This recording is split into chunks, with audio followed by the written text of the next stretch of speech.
morning, everybody. Fine to see you here. Hopefully you had a very good night yesterday evening, but it's very good to see you also here tonight. I will give you an introduction on our... How does this work? Push this one. Doesn't it progress? It isn't progress. Try that. That one, yeah, thank you. I will give you an introduction on our testbed tier for the web. After that, a short introduction of mine, Clemens Portler of Interactive Instruments, and Paul van Genuchten from GeoCat gives you more details about what is inside this. So, what's the problem? We have a lot of geospatial data, and geospatial data has location in it. And location is a very nice entrance when you look for information. So what we expect when we are looking for a location is, when you're looking for a building, that you know who's owning the building, what's happening in it, are there events in the building.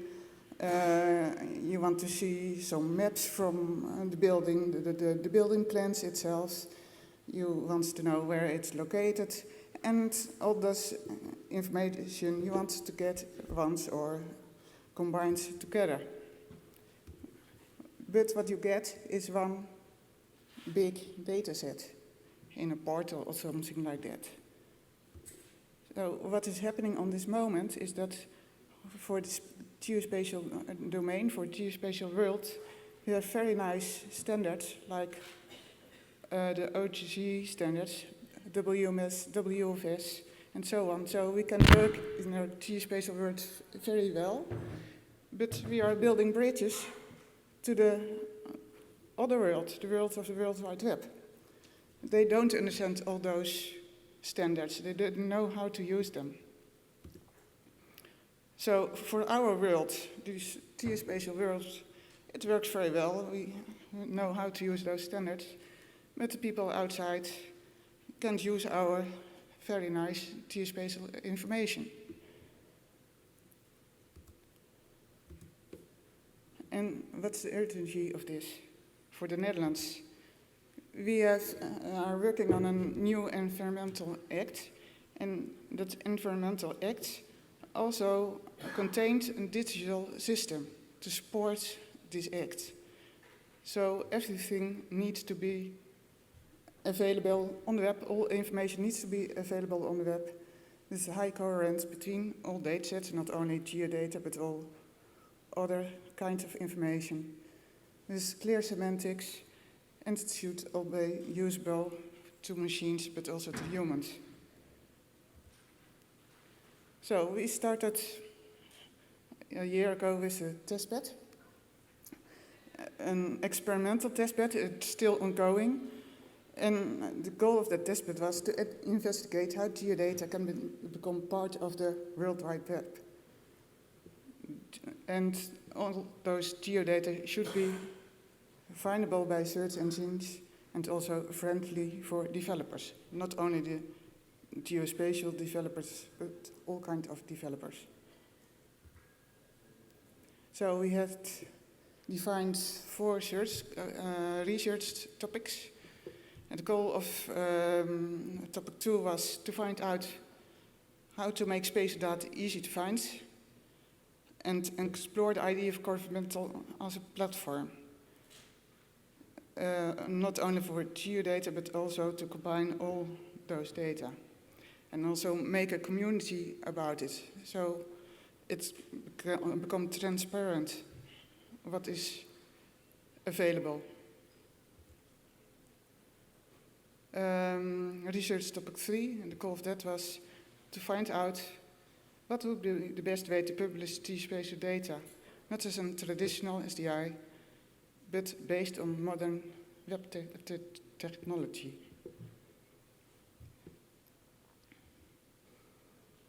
Research topic 4, the goal of that was to find out how to integrate traditional SDI with OTC services with the modern web. and at last research topic 1, because it's a combination of all those 3, based on the outcomes of that, an implementation of lessons learned from all other research questions, and also check, is it now really easier to use when we provide geospatial data on another way.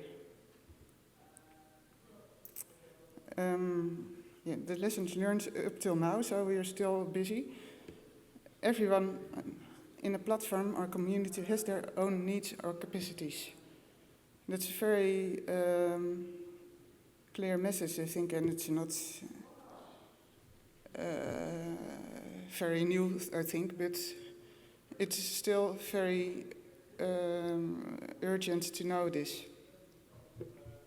So I think that's more or less open doors, so keep it simple, but you can't make it too simple because then you don't understand what's in it. So, but you need still complexity, but make that complexity as simple as possible. From the point of search engine, you have to show a search engine direction with a sitemap. Foster to link everything with everything. Think of the future and use persistent URIs. And make use of structure, including schema.org. And lessons learned for web developer-friendly data are serve your data in many different flavors. A short time to the first successful call is needed, and improve your performance. So, and all of this is possible on top of existing SDIs. You don't need to build your own infrastructure again, so you can use what's already done here in the geo world. And that's very good basis to go further to develop things for other developers, other domains. So this was a small introduction. Clemens and Paul will go into the details for this. Okay, thank you, Ina. Where is it? There. So let me continue. I'm Clemens Portele from Interactive Instruments, and that's basically topic 4 is one of these topics, and that work really focused on the view of let's assume we do have our SDI in place, and how compatible is what the SDIs have with what other people do on the web, what we see as the mainstream. It's certainly debatable what's mainstream or not, and there are different views of opinions, but there are general trends. So the question is really how are we, and can we enable our SDIs to be more web friendly, and to look at some research questions. So don't forget that's mostly research that we did, but with the aim of using good tooling that's not just for throwing it away. And the work that was actually carried out, it's by 3 organizations. 2 of them are here, and you will see us, so Interactive Instruments from Germany, and GeoCat from the Netherlands. Paul will talk about that. And not present here is Link Data Factory, also a small company from the Netherlands, and that brings together several of these aspects. So we all are active in looking very closely at what happens on the web, but GeoCat is also very active in SDIs. I think everybody knows GeoNetwork, so mostly covering the metadata starting point of view, and we are very active in SDIs, mostly on the data side. So we also have OGC reference implementation for WMS, WFS, and so we were covering mostly the data side, and the Link Data Factory, Lieke Verhelst, who can't be here today. She is, as the name of the company says, it's very much rooted in the linked data world, so bringing in that perspective as well. So the starting point is basically our SDIs. So what we took as part of the research questions that we were working on is there is basically 2 data sets behind WFSs and a CSW with the discovery metadata. And then we do have the GIS clients and GIS developers. They know how to talk to these interfaces and work with these encodings, so, which is quite rich, right? So the metadata is the 19115 metadata with its XML expressions, and then for the spatial data, it's very rich. So we have kind of very complex models. We can have all sorts of different CRSs. So the Netherlands also has their national CRS, which is only used there, and so if you want to share it internationally, you can have to convert it, etc. But the technology is all able to do that. So the WFS can give you that in quite a number of coordinate reference system. It uses XML and also very rich queries you can send to a WFS. The WFS, the data sets were basically the Bach, that's the address and building base register. So that was the address part that we were looking at here, and then WFS with farmland data. But what we are trying to do, or we're tasked with trying to do, as Ina has explained, is so we want to make it available on the web of data. That means it's crawlable, it's linkable, and currently SDIs don't meet that. If you get a link to a WFS, if you're lucky, it's a capabilities document. If it's just the raw URL, you get an error response back. And you won't be able to link from there to any of the deeper resources. You have to understand how it works to submit queries to get to metadata records, to features, feature layers, etc. So one of the things that we said is, okay, in order to make it crawlable and linkable, we have to make sure that every resource that we see in these services, so basically metadata records, features, and then also aggregated things like feature types or layers, need to all have their own URIs, persistent URIs. So if it's indexed or if you can link to it, then it's also there when you click on the link the next time. And we need to have it all, we need to have an entry point, so a landing page for each of the services, and from there you need to be able to follow your nose and go to each feature, to each metadata record. The other thing then also is that if you're looking for spatial data, and you can't really use the current search engines, right? If people today go to the web, search for something, and that includes users, but also application developers. If application developers go somewhere, they don't really go to any of the portals. They don't know what a geoportal is. They probably also don't really know what an e-government portal is.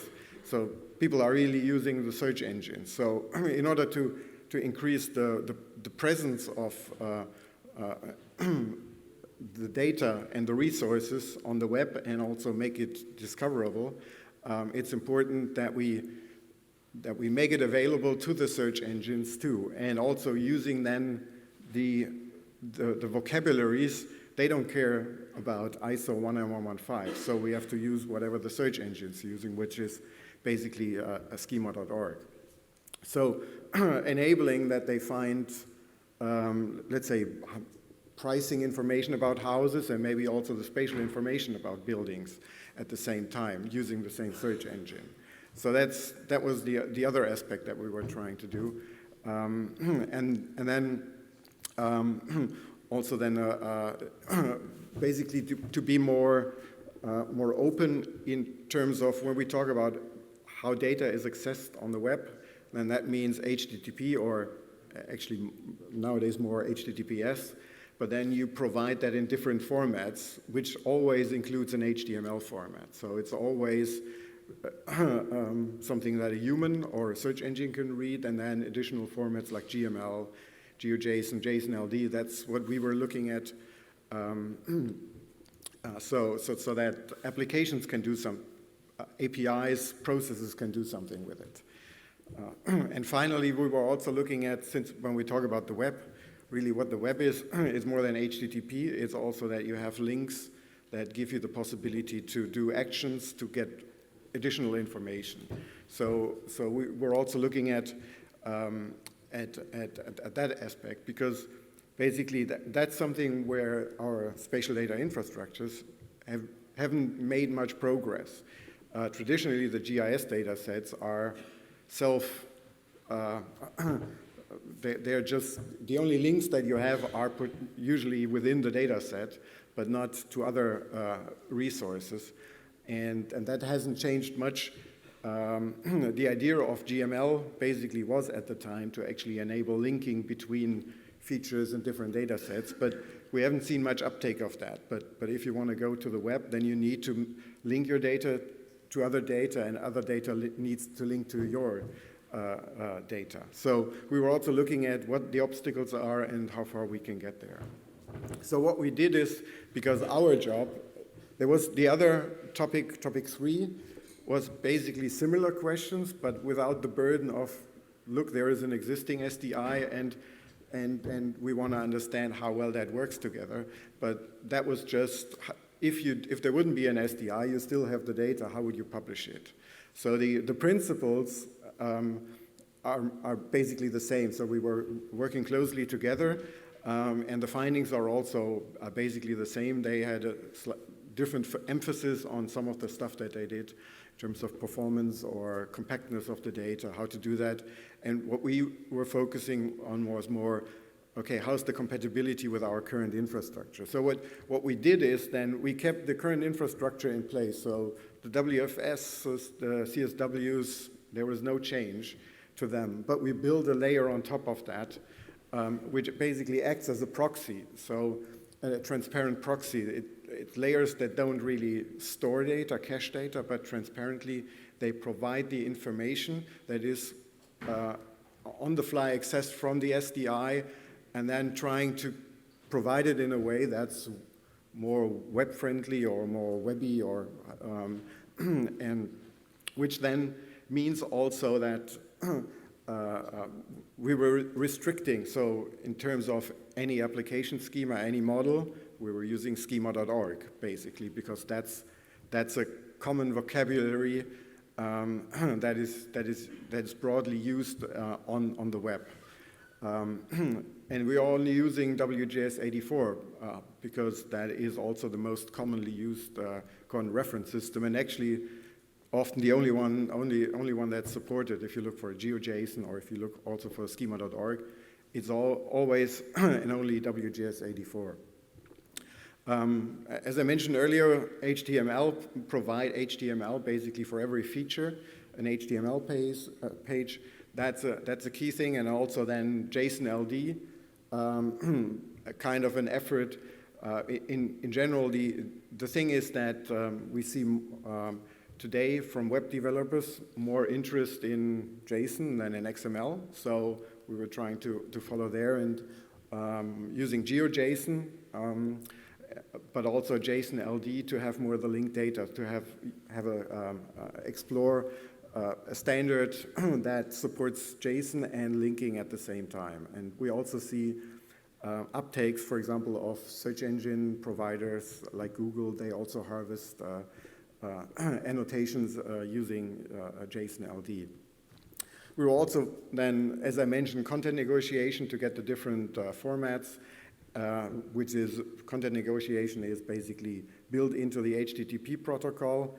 And there's a standard mechanism how you find out what formats are available and how you request them. SDIs typically do it differently, using their own mechanism. And then also follow your nose, so you can actually click through everything to get to every element. That's crawlability also, but also crawlability for a human user. So there are some changes in the emphasis. So the SDI level is more, you have more complexity, you can do more things, many more things, and we were simplifying things, but with the intent of making it also then easier for others. And we did the same thing, or GeoCat did the same things on the catalog side, also using schema.org to publish the data, the metadata records, etc. The additional thing that was done there, because it was one of the included in the research question, is if we don't not just target the big search engines, the Googles and Bings and Yandex, and not sure if we can count Yahoo still in the big search engines. But also the open data e-government portals, and there then also DCAT is basically the equivalent to ISO 19115 in that arena, and the same as schema.org for search engine providers. So we see there isn't a single web, there are also different views to it. So for the metadata, also DCAT for the open data portals was included. And the other thing that we did is, you see on the right-hand side, there was also an additional data set that had no real spatial data. It's a public announcement data set from a municipality. And that was actually loaded in a triple store. And what we were looking at is, can we make derived dynamic links between our address data set and the public announcement data set. That's the linking part, and I'll report about some findings here as well. So the architectural principles that are used in the proxy design, and that includes both the GeoNetwork and the LD proxy. The LD proxy is a new tool that we developed as part of that activity, but which builds in its WFS client and several other aspects on a commercial product, and that part we open sourced as part of that activity. So we didn't start from scratch, but just added a small layer on top of that. And the principles are persistent HTTP URIs. I think we've heard that on Inspire conferences for several years now. Actually, I think 2010 was the first time I was talking about that. Then discovery via search engines. That was actually, I think, the biggest starting point. So that was so that the spatial data is no longer in the dark web, right? If you don't find it, it's not there, right? It's you can get it, but you have to know how to get it. It's a secret thing. So the discovery by the general mechanisms, how people are using it, that was a key thing. Web then also means HTTP protocol and consistent with its design. If we look at, let's say, SOAP web services, they also use HTTP, but completely ignore the requirements of the protocol and don't follow the rules of the protocol. And when we talk about web, we mean we follow HTTP or HTTPS, and the same. That's, for example, also not always true with the OGC web services, which is normal because the basic design comes from a time when the web as we know it today didn't really exist. So it was the early days. So in addition to HTML, we also wanted to have API access, which is then we're talking about simple APIs here, basically using HTTP resources and only read, no updates, etc. But the hope was that the resource can be accessed and understood by developers and regular humans, so citizens, from the background of the Environmental Act. That's the use case background that we had, which is very general, but that kind of sets the scene. And then we also use the HTTP URIs to establish the links dynamically, but also try to do it really dynamically, because otherwise it will, if you don't have a good mechanism, otherwise it will get outdated very quickly. And with that, I think we'll have a first look on metadata, and Paul will talk about that, and then I'll show you what we did with the data part in LD proxy. Paul. Just keep the slide up as it is, or do you want to go to the browser? I'm not sure how it works with the browser. Okay.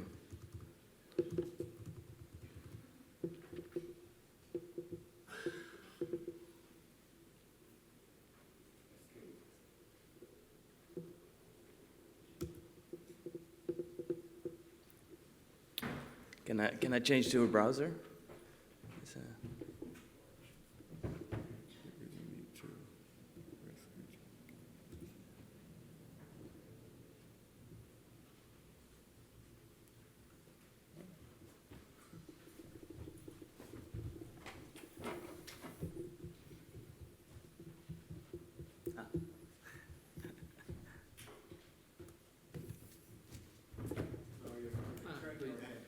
Oh, no problem.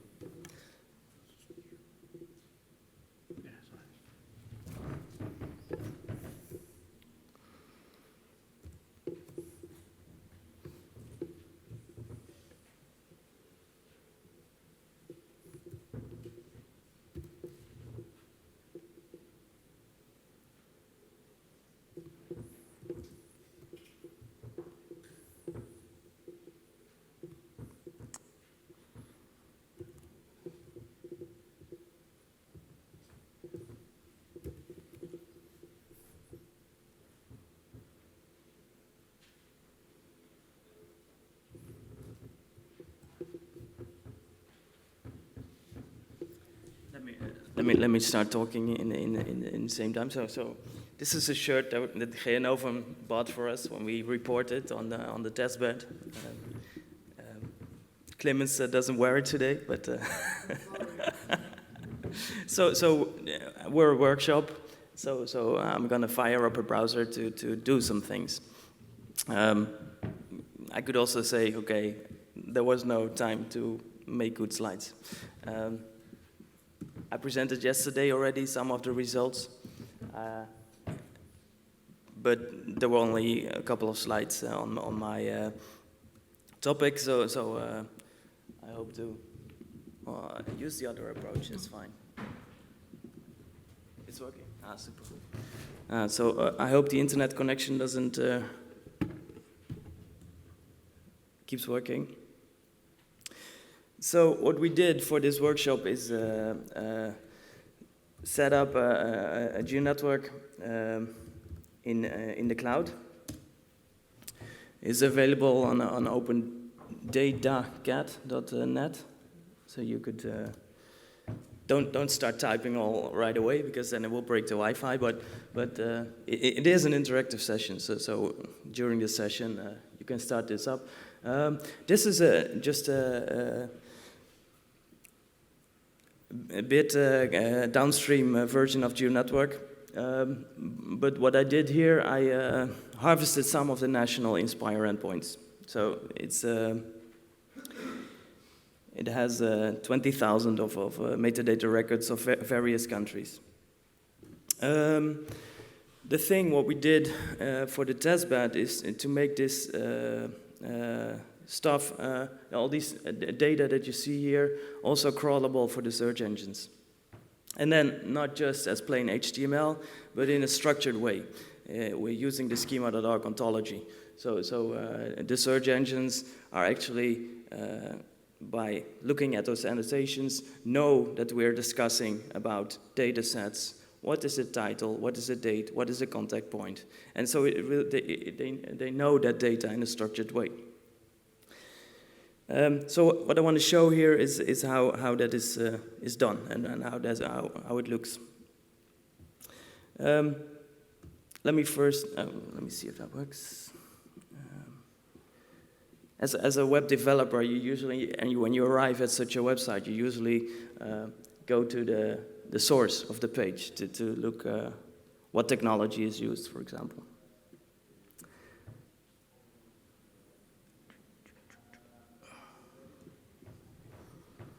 So this is the average thing that we as web developers look at. Let me, sorry, I have to make a sidestep here. Let me first go to Google. So I set this up a couple of days ago, and one of the experiences that we have is that crawling a website is very slow and very unpredictable. Usually Google crawls 4 or 5 web pages a day. So if you have a catalog with 100,000 of records or a feature service with millions of records, imagine how long it will take before Google has indexed that whole infrastructure. So that's one of the findings that we have.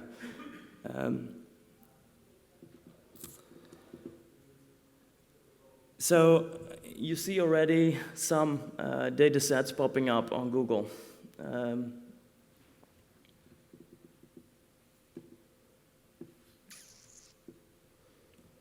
For example, this one. If I click on that link, it will take me to an HTML representation. This doesn't look good. Well, it was a demo. So this is an HTML representation of a CSW record. So it's kind of a proxied, and we can see that once we go to the source of to the HTML source of this page.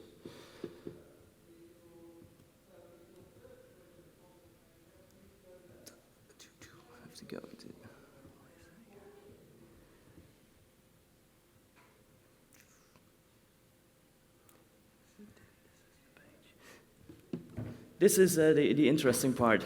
This is probably way too small to show, but it shows the article inside the page, and then you see it has an annotation which says item scope is item type is schema.org dataset.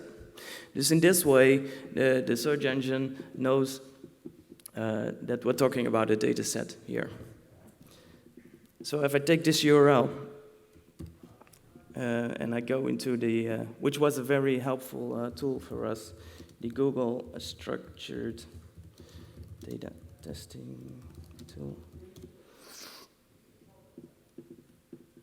This is kind of a validator that helps to validate if an HTML is correctly annotated.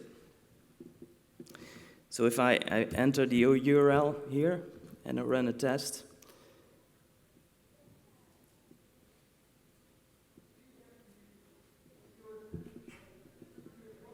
okay.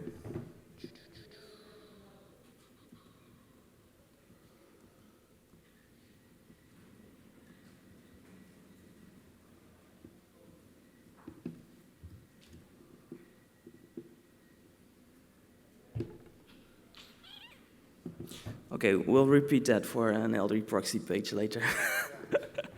This tool was really helpful for us because it allowed us to see what the search engine currently support on schema.org annotations and how it manages the schema.org annotations.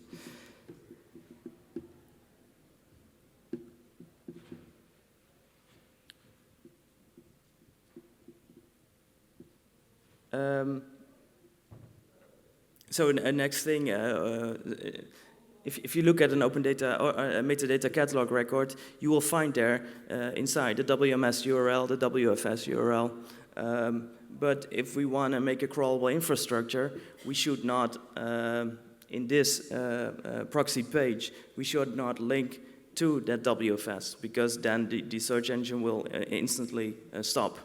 But instead, we should link to the LD proxy page of that WFS, so that Google can continue the crawl down into the WFSs.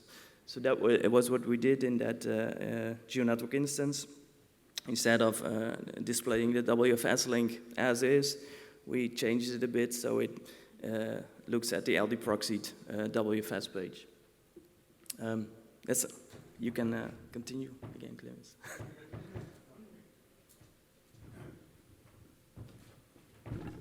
I guess I'll switch to my laptop because I will later show on how we can install software like LD proxy on from Docker, and the laptops here, of course, don't have Docker installed.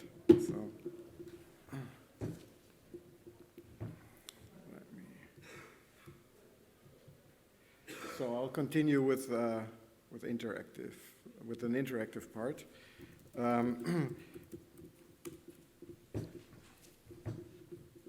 And show you then how access the network seems to be really slow. If Google is slow, something must be slow in the network. I think that's also where. So if I, for example, on the Google page, if I enter an address, and I carefully picked an address, as Paul has said, is for most addresses in the Netherlands that won't work because they haven't yet been indexed by the search engines, because that's really slow. That's one of the open questions. But if that's an address here in Groningen, my Dutch is unfortunately not very good, but here what you can see, the first hit is actually an LD proxy page. And that is actually, it's directly streamed from the WFS, and we have the proxy in between. If I go there, maybe I need to switch back to the slides. Is it working faster for you? No.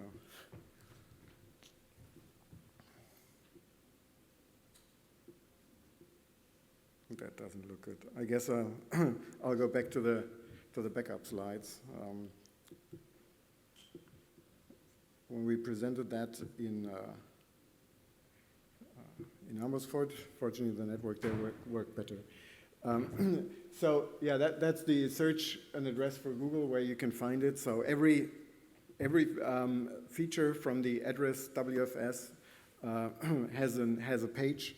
And that one here is reported as the first page. And interestingly, also Google, as you can see from this reach snippet, it already sees that it's an address, right? It knows where it is. It lists the address and even asks for get directions. So Google has a knowledge base that has much information in it. So if we go there, if the browser would have responded quicker, or the network, then you would see this. This is basically the page that is generated from the get feature by ID link that the proxy sends when it gets the request to LD proxynet, Bach, Inspire address, and etc. So then it gets the GML back and it creates this HTML. What you see there is also, we have a leaflet part in there, and that also shows the location. And what we're using there is that we also provide it via GeoJSON. So that actually sends another request to the LD proxy server to get the GeoJSON representation. You see on the, where is it? Here. You can also get it inside, beside HTML, you can also get it as JSON LD, as GeoJSON, as GML. That's currently what we do.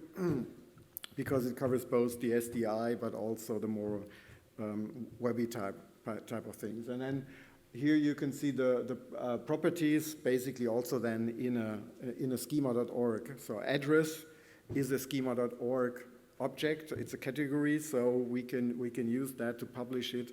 So search engine also understands this is an address. This is not just an HTML page with something, but it's an HTML page about an address. If we then use the tool that Paul and I just tried to show, then you put in the URL, basically, and you see the HTML on the left-hand side, and that includes, if you look at it, you can see that it includes all the schema.org annotations that the search engines are looking for. And on the right-hand side, you see the analyzes. It would report any errors. We don't have any here.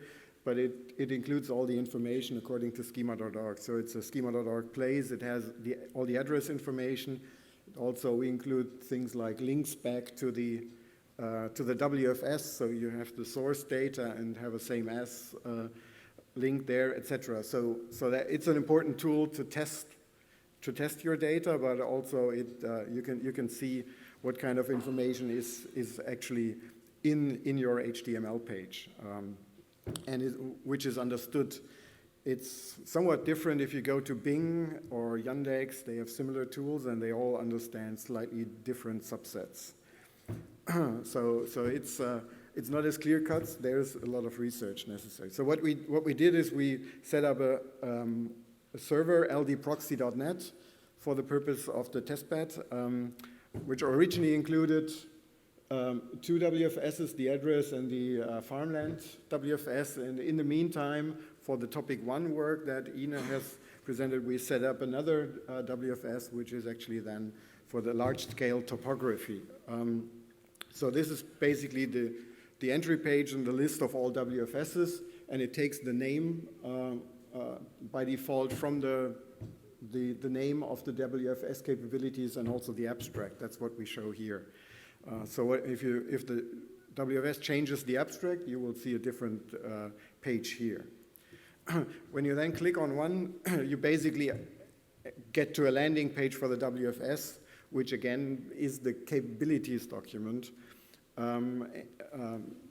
processed for different presentations. So basically here an HTML presentation, it has all the information. That's now from the large-scale topography. So we have for each of the things that each of the layers, the feature types, there is one list. Large-scale topography has many feature types. The address one has exactly one feature type, addresses, that you can click on. And if you then drill down, you click on a feature type. Here, puns, that's buildings, right? Yeah. And it also gets the information then that's also from the capabilities for the feature type. So obviously, no one configured any keywords for that feature type, so it's empty. It gets the bounding box. Browse by is another thing that I will tell. And then what we do is since there are 8 or 9 million buildings in the Netherlands, how to present that? What we do is the same thing. If you have 9 million hits with Google, what happens is you get a paged access, and of course nobody will browse through it, but everything is linked and reachable. So we actually provide paged access where we have the individual features, and basically by default we show 25 features per page, and they are also shown here on a map, and then you can browse through the pages. The speed, of course, the performance depends completely on. It's basically no overhead to the WFS, but if the WFS is fast, the response is fast. If the WFS is slow, the response is slow, because we don't cache any data here in the LD proxy to keep the footprint low, to keep the complexity low, and also to prove the point about the compatibility of what we want to do with the web principles. Okay, and you can also jump to the last page here. So it's 638. You can't read that. 638 pages of buildings you will never go through, but a search engine, for example, could. When you then click on one feature here, very similar to the address here, it's building information that you get, and in fact here we are using for a different vocabulary. So the HTML annotations are still schema.org for indexing, but we also we use an ontology for the JSON LD data. We use an ontology developed in the Netherlands for the large-scale topography data. So for each building, basically for each building, for each address in the Netherlands, you now have a URI which you could link to. It's certainly not perfect from a real web perspective, because it should have something that is valuable to a user, and I think you can immediately see, to be valuable to a citizen, there's still work that needs to be done, that it's something that other people will link to it, but it's a start, right? And that's, I think, still something that our community needs to look at and consider. What we also do is, because we have these large data sets, like 9 million addresses, and as we said, nobody will click through all the pages to find this address. So what we also did is, here this browse by, if you go there, if you go to the address WFS, click to the address feature type, then we experimented, or the LD proxy supports, that you can have queryable subsets. So basically, we did that by municipality. If you click here on address locality, there what you will see is a list of municipalities in the Netherlands. So you can then go through and click on one, and you only get the addresses in that municipality. So you can basically, you could go even deeper. So one thing that we consider is then postcodes, which are really fine-grained, unlike in Germany. Postcodes in the Netherlands are really fine-grained, so you could basically zoom into just a couple of addresses. But we didn't do it. That would just be an additional step. But that gives you a possibility to actually click through the data set, even a large data set, and potentially get to an address that you're interested in if you have the relevant information and know where it is. But what you can see here is the links to this public announcement data set. So basically, because we configured it that way, there is for each time, so for a municipality, there is a Sparkle query to that public announcement data set, which is available through, which is in a triple store, as I mentioned, and which is available through a Sparkle endpoint. And for that municipality, and then it gets all the public announcement for that municipality back and provides a link to that data set for all the responses. So if the triple store would change, you would see a different list there, right? And if you then click on one link, you actually get there and you can get to the public announcement website. So you actually integrate the data, the spatial data that we have with other data. That's one of the challenges that the Environmental Act has is, so the idea is that basically for everything that you want to do at every location, you can ask a question, is there anything that affects my plans? So you basically need to know, I don't know, about 80 different data sets which may have an impact of whether you're allowed to do something or not. So you need, the linking is an integral part. You need to be aware of the situation there and then get that information. What we find is that often the data sets, not just the spatial, or for example, the public announcement data set, had lots of address information, so we could be much more specific than the municipality, but the address information was just in unstructured way in some text fields, so it's nothing that we could use in a Sparkle query. It would be, if it would be structured, then we could be much more precise in the links that we provide, on a feature level basis even. So I think to make the things work as Geonovum or the Netherlands would like to do it, I think there's work also needed to be done how we actually provide the data, not just the spatial data, but also the other data sets, so that they can be integrated using web technology in a user or application developer friendly way. The other thing then, there is a spatial data on the web working group, which is a joint activity from W3C and OGC. That took a while to get that started, and there is one of the key deliverables, at least from my perspective, is a best practice document for how to publish spatial data on the web. There is a general data on the web best practice that is in candidate recommendation status, so it's basically finished. And this builds on top of that and tries to cover the additional spatial aspects. It's still very much in flux, and if you're interested in that, there is a workshop, same time tomorrow, again, sorry, 9 o'clock in the morning again. There's a workshop where we'll be presenting the results and also looking for feedback on from the wider community on it. So, and what we also did is look at the emerging best practices from that group and try to see how what we do fit with that, and also provided feedback where we think it's that's not that important, etc. Okay, then the other part is indexing is slow, as Paul has mentioned. So that's, I think the screenshot is from May, in fact, or June. So after 5 months, I think 0.2% of the features, it's 9 million features, have been indexed. So it's an open question on how to really publish these kinds. Obviously, again, it's somewhat new territory that we're exploring here also for search engines, is how to deal with these rich data sets with many resources, how to work with that. So it's there are open questions, and for example, also Google is active in that spatial data on the web working group, and that's also a discussion topic in a way there, how we actually deal with these topics. What's even more is that, okay, schema.org is what search engines recommend for annotating so they can get more information out of it.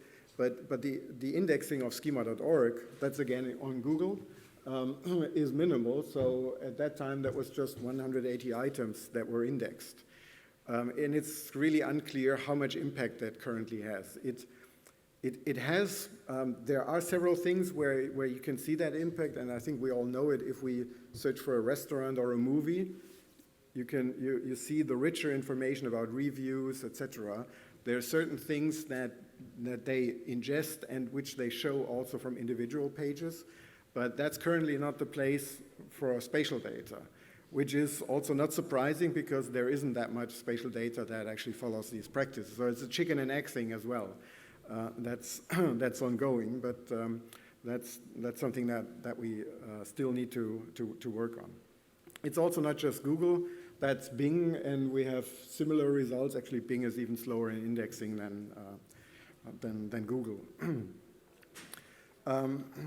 One thing that I mentioned, that's also a new activity that was announced last week. There was also the annual W3C conference, where also the Spatial Data on the Web Working Group was meeting, and Google also announced a new activity experimenting with the discovery of data sets. They call it science data sets, but if you read through it, there's a link down there. It's basically any data set. They see that many government data sets are available on the web, and they're trying to find ways or scientific data sets from research, but also government data sets are explicitly mentioned. They're exploring in how to do that, and again, it's using schema.org, and it's kind of the next version of schema.org that they're trying to use there, and looking for people who work with them or express their interest to get their resources indexed. So that would have been nice if it would have been there 1 year ago before we did the testbed.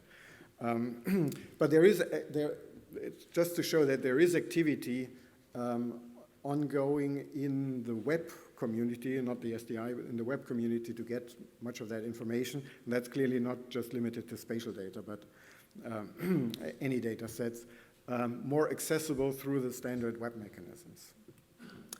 Resources, we have the report. I think that was mentioned, but it's that's the specific report from our topic.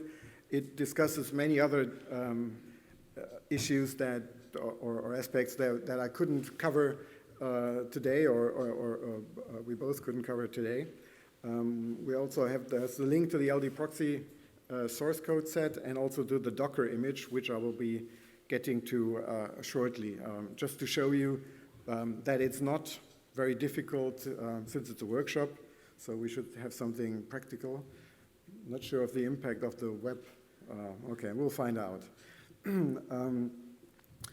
So to conclude, let's say the presentation part is the summary of the findings. So I think it's what we showed is that the SDIs that we have, they are compatible from many. The resources that we have, they can be leveraged to make the data available on the web.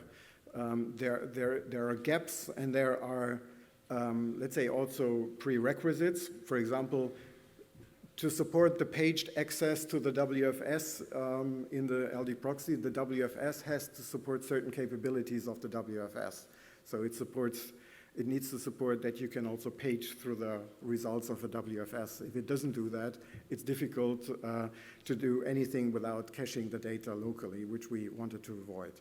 So there are certain requirements to make it work. There are certain requirements also to the components of the SDI architecture, but in general, we can leverage what we have. So the standardization on the SDI level really makes it possible also to reach the wider community. And the other two, you see two different colors, and that is basically distinguishing. It's an open question and issue, but for whom? So the blue ones are actually are our SDI activities or data infrastructure, e-government activities. So one thing is the data integration across data sets. I mentioned that the way that currently the data is stored and provided in using different vocabularies and using often unstructured data makes it hard to integrate it across the web. So linking, so that's clearly a cost. What we also found is that the consistency of the data is a problem. So when LD proxy talks to a WFS, you also saw a link to the metadata, to the catalog, and we also read the metadata.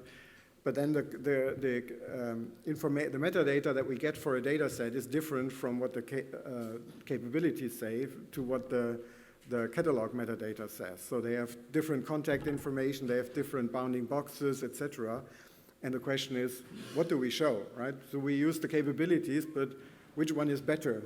Obviously, two different governance structures for that information, two different sources, but what is correct? And I think we can also do work there to make our SDIs internally more consistent and also keep it up to date. We were struggling a lot with dead links and that kind of activities. Another thing then also, you saw that in Paul's part, performance and data compactness is a performance. So search engines, one of the things that's important for them is the speed of the response, right? I think what they want is, Google says page responses should be something displayable, should be there after 0.2 seconds, I think. That most of the SDI services don't respond in that time frame in many cases. So that's and that of course then potentially will have an impact on search ranks, et cetera, and general usability for humans. So that's certainly, of course, also an issue to think about is what needs to be done. And data compactness is, of course, when we have large features with many coordinates, that's topics we worked a lot with that, with large polygons with many vertices. It's certainly also a question. And if you want to see their findings, go to their report that Ina had linked. The other thing that we were struggling, and that's more the web architecture things, is so the search engines, if we say we want to be found there, because it's clearly a black box, and we were trying to observe how they are accessing our data and using the data, but it's mostly guessing in a way at some point. And what we also found is that schema.org is very different from what linked data people do and like to do, and so it's not just that there are distances between, let's say, what SDIs do and linked data does, but also there are different other communities that have their own views, and it's not just the web and SDIs, but we need to look at a more complex picture. And with that, it's also, so you use different vocabularies for different purposes. The search engines want schema.org, but if you want to support other types of information, like for publishing the linked data, the public announcement data, then we use Sparkle and geospacial. So there is a bigger, it's not just that we need to look at how we integrate with, let's say, 19115 with schema.org, but we saw DCAT for the open data or government data community, and there are others more as well. I think it's Paul had a slide yesterday in his presentation on that. And what we find is that some of the web principles are actually insufficient for content negotiation based on media types. Sometimes we want the same data using schema.org or using DCAT, for example. You can't use web content negotiation for that, so that's something where also there are active discussions also in the web community how to support the more fine-grained access using profiles or schemas. Okay, so what's the idea, to have a discussion now, or should I shall I first show the demo? Okay, so what I quickly want to show is, or encourage you also, if you're interested in these kind of topics, it's very easy to play with that yourself. We'll show you two ways of doing that. One is, I don't know who of you is familiar with Docker, but Docker is a relatively new, I think it's a few years old, but it's gaining traction a lot in the last 2-3 years. And it's a mechanism that makes it easy, just like containers for shipping made it easy to organize logistics for shipping all kinds of different kinds of goods across the oceans, because you have standard container sizes. So that makes it easy. Before that, it was very difficult to plan what you can put on a ship. And Docker is basically a similar thing, but for processes that you want, services that you want to provide. So what we did is we actually provided an LD proxy version on Docker, and that makes it basically a one-command thing to actually get LD proxy running on your machine. So what you need to do is you need to first install Docker.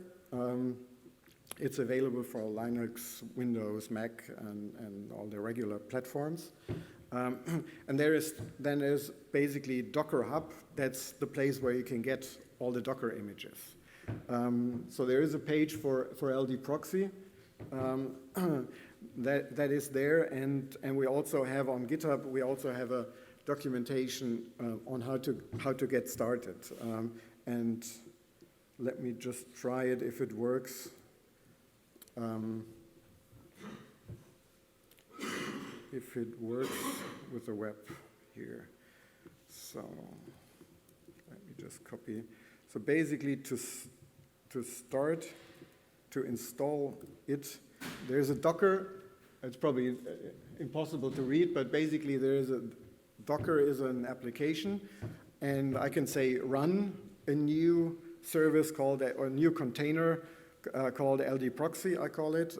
I assign a port, that's 7080, and then I say, I mount a local volume, just a path on my local system, and then I provide basically here the name of the Docker container that I want to start. So the latest version of LD proxy and IIDE, that's our Interactive Instruments organization on LD proxy. If I start that, if you haven't done that before, what it will do is it will go to Docker Hub and download the container. That, with the current Wi-Fi, would take quite a while. And if everybody here does it, it will probably break the Wi-Fi, because it's quite a volume, because it has a virtual machine on it with and on top the LD proxy software. But that should be about it, if it actually worked. So let's try it on the local host. So it installs it locally, and there you go. So you have that's okay. It still has. I thought I removed it. Let me So that's the service manager. That's very, very simple. And that's certainly something where we need to work on additionally to get more done. So let me take another WFS that's another Dutch WFS. And then I just provide a name for it and the URL for the WFS. And then if it talks to the WFS, reads the capabilities, reads the feature types, talks to the feature type to get information about what kind of geometries they have, and then it creates an LD proxy service, which I just deleted. So it has created it. There isn't much. You can stop it. You can delete it again. That's what I did before, or you can actually jump. That's basically what you saw. That's now not on ldproxy.net for what we saw before that, but that's now on my machine, this Docker image, easy to set up, and you have all that information. So you see here the provider information, everything from the capabilities, link to the WFS itself, and then the list of feature types. And I can click through here the water towers, and you can get the water towers. There are a couple of them, and there's also images included, which we show, or links to more information. So, and that's basically all accessed live from the WFS, and so that's very straightforward, and you can do that yourself. What I can also quickly show, because typically what you want to do, for example here. I mean, they have a smaller picture and a larger picture. That's probably not very helpful to the user to have two pictures, or other things like the name watertorrents.1. That's the GML ID. That's the only thing that we can use, but typically you want to present something else to the user. So let's quickly go there and edit the configuration.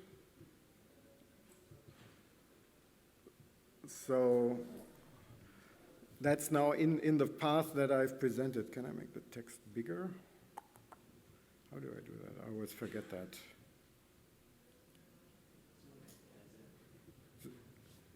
No, it's not view. It was something different. I think I have to go to preferences. Where is it? Text? No. Appearance.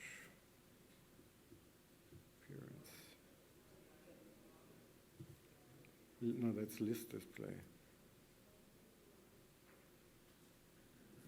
Okay. No, I can't make it easily bigger. So, but basically, it's a JSON configuration that is read from the analysis, and that is then used, and you can find information for each feature type. Let's go for the water torrents.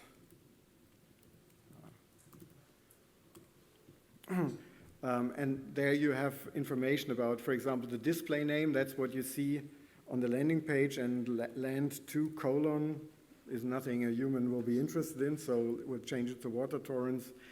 And then you have the different mappings to JSON LD, to text HTML, to GeoJSON, and you can basically control how things are provided. So for example, let's switch that the images are not shown in the overview. All that is also documented on this wiki page that I had just shown. Let's quickly disable the object type. That's an internal ID completely. Also disable the thumbnail picture, so that we have only one picture, and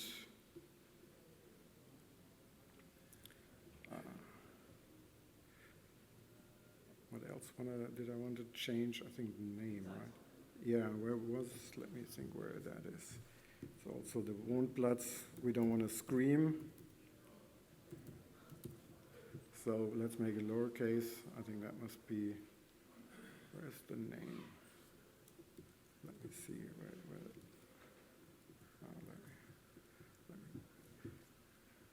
let's make it quicker.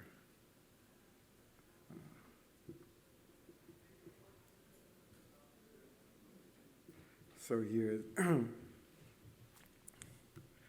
you can add a name, and then you can make a reference to other attributes of the feature. So in this case, we use the municipality or the locale, because that's really, there's a unique one for each of those. So if I save that configuration now, and I go back to Docker and actually stop the process, I remove it. That sounds strange, but it's just a process. The data is all on a different volume, so if I restart it, the configuration, the service will still be there. Now it's should be restarting again, and hopefully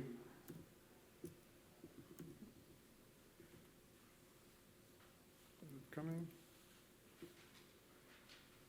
Yeah, now you see you have the no longer water torrents 1, but basically the locality name, you just have the single picture, so you can fine-tune how it's actually provided. Okay, so I think that's basically a brief introduction to how you can set up such an LD proxy and play with it with your own WFSs or your favorite WFSs from someone else. And the documentation is also there on GitHub of what I've shown, and this is just a list of the things, the changes that I just made and I wanted to make. Let me go there, just the backup slides. And what you could also do is, Paul set up a cloud-based instance, which we can also go to. So if you don't want to install Docker and run it yourself, you can also go here and add your own service and experiment with it. Okay, so I think that's it, and I think the idea is now to, we of course would be interested in having feedback or questions. So questions and feedback is something that we're very interested in.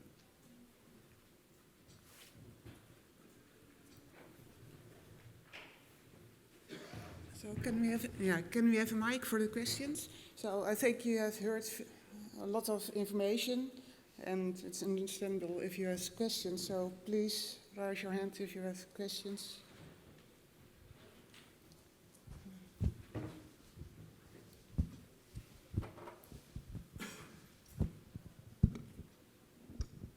Thanks, really interesting. Just a couple of quick questions. The cloud-hosted version, so you've got full control of the configuration as well, or is it just, no? Okay. Is that something you're looking at, actually? So you can do all the editing of the JSON file to have just for test purposes, I mean? I think you need to go to the microphone. If you want to go into that detail, please use the Docker. Okay. Yeah. And second question, I think you said earlier that the LD proxy has some commercial software in there. So that's is that what's the? Well, it's used in a commercial product. It was closed source until when we started the testbed, but that part is now also open source. It's also on GitHub. It's available under an Apache license, so it's a permissive license.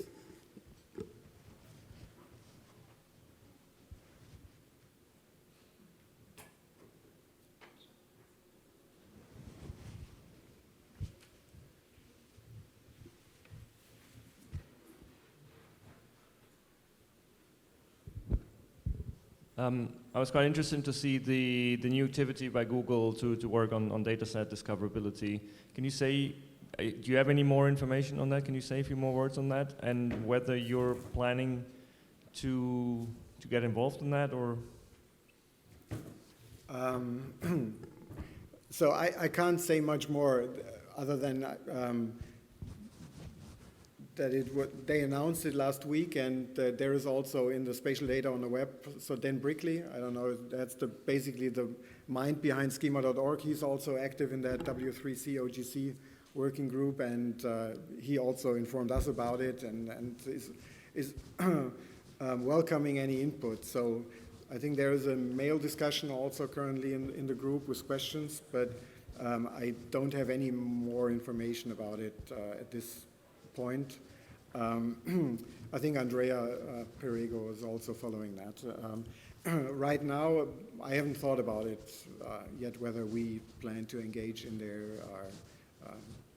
It's also, I need to understand more. It's relatively fresh off the press, and it's also not fully clear to me what the new things is, because so schema.org already has a data set concept, and for example the feature type or the WFS, we also map it. If you look at the schema.org annotations, it's data sets, so it's already there, but they have added a few things, probably additional things they're interested in registering, and that's something that we will potentially look at, and maybe if it's easy to add, we'll add it, but otherwise it's, yeah. It's important to have a good use case where you can test it, and that's what would be needed. Here's another one.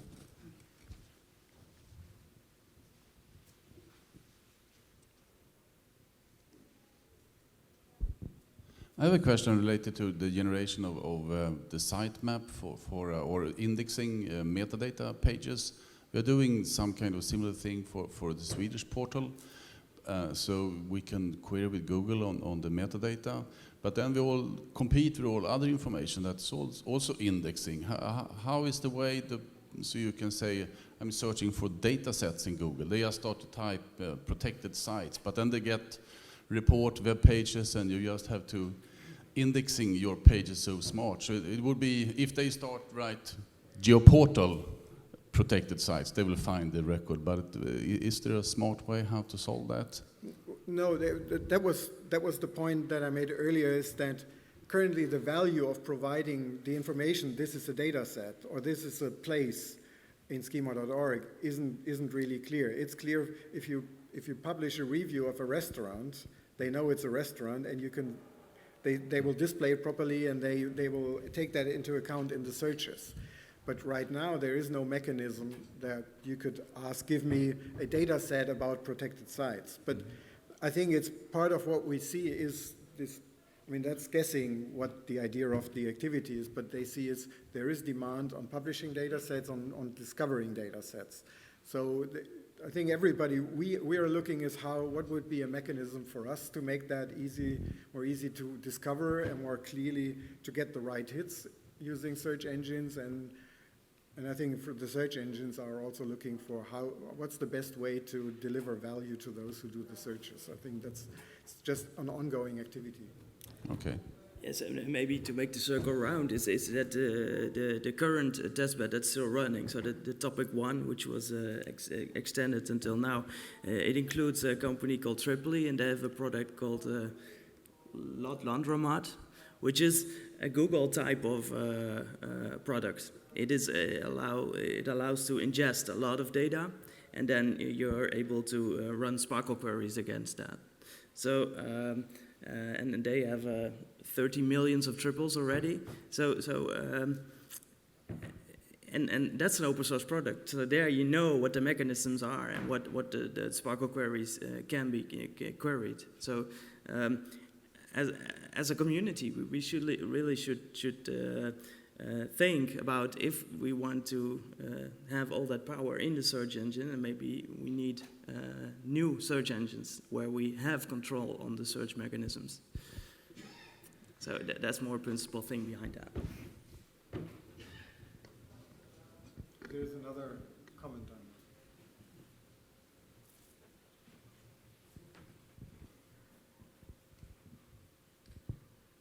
First of all, thanks, very interesting presentation. So I was just wondering, the LD proxy sits on top of a feature service. What would be the situation with, for example, sensor observation service, web coverage service, and so on? Do you think that the same approach can be reused, for example, if we want to improve discoverability of observation data for air quality in Barcelona or wherever? Probably. We haven't really looked at, does it work for all the resources? I mean, it's a question, does it work for all the resources in terms of performance, granularity, etc.? I mean, it's because the software that we have talks to the WFS. I think sensor observation service is probably very similar. It's when it gets to, for example, WCS, it probably gets more complicated, just to pick an example, and probably more thought need to be spent on how to actually, what are the resources you would like to make available to a search engine? Probably you don't want to register every pixel in a search engine. That's not the thing that you want to do. But what are the subsets, the slices from a coverage that you want to get? So I think there are also conceptual questions that we should look at. What are the things that we want to publish as discoverable things, so that people can find that? So it's both software that needs to be done, but also conceptual thinking. Yeah, I guess back to Alex's question, I get the offering would be a nice entry point for the SaaS stuff. Now I got a question as well. For the search discovery aspect, do you only rely on the enhancing the link with search engines, or could that be like plug in some kind of gazetteer stuff on top of that? I mean, because it's really nice to have all this front end, but how can you reuse that within machine-to-machine stuff without waiting the search engine to change their approach? I'm not sure if I got everything. Did you understand? So first of all, let me first answer on the search. So I think the main thing that was in the research that started was the search engine. So that was the prime target, and that's why schema.org was basically set as something that we need to support, because it was like, we want to make it discoverable, not just through our specialist geoportals, but as I've shown also on this overview slides, there is a bigger world. If we want to make it available to linked data, then it's not schema.org, it's other vocabularies, it's also other mechanisms like potentially Sparkle or whatever. So it really depends on the community that you want to support. And we focused mostly on analyzing the search engine work, but also touched on the DCAT work. We also created JSON LD using other vocabularies, but we didn't analyze it in that detail. I'm not sure if that answers which parts of your question that answers, or what's unanswered. No, I guess it answered part of that. I mean, what do you put on top of where the landing page actually you've got for human beings? We need something to connect to just with machines, and there are various trends. Yeah, you're right. Yeah.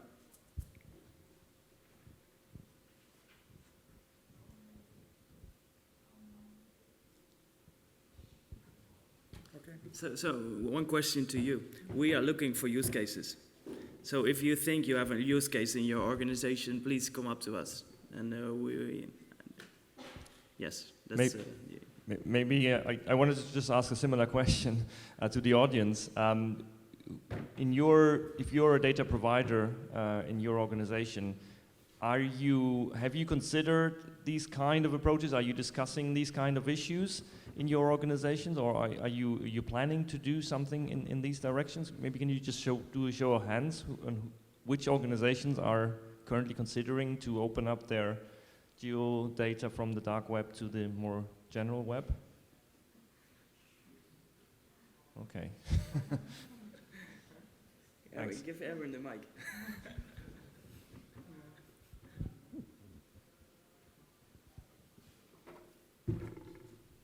Here.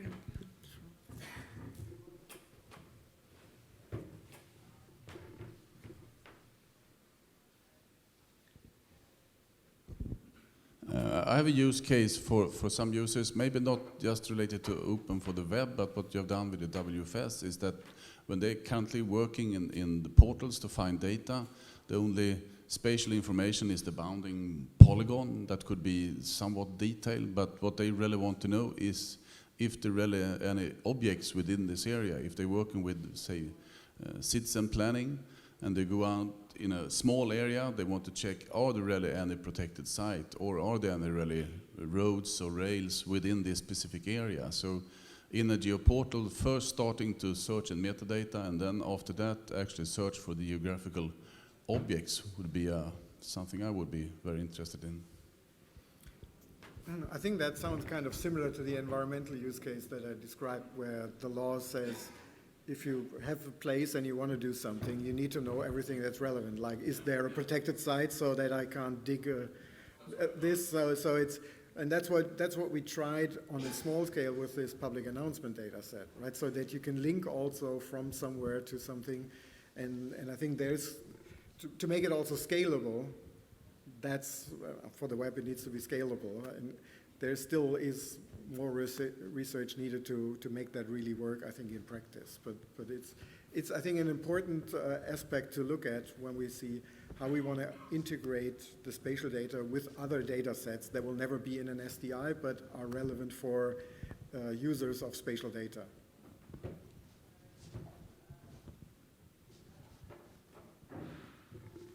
So if there are no questions anymore, this is still ongoing work. Next step for us is to build a well-documented prototype, so that can used as a showcase and also for other developers to play with and get some experience with this. Thank you for your attention and have a good day.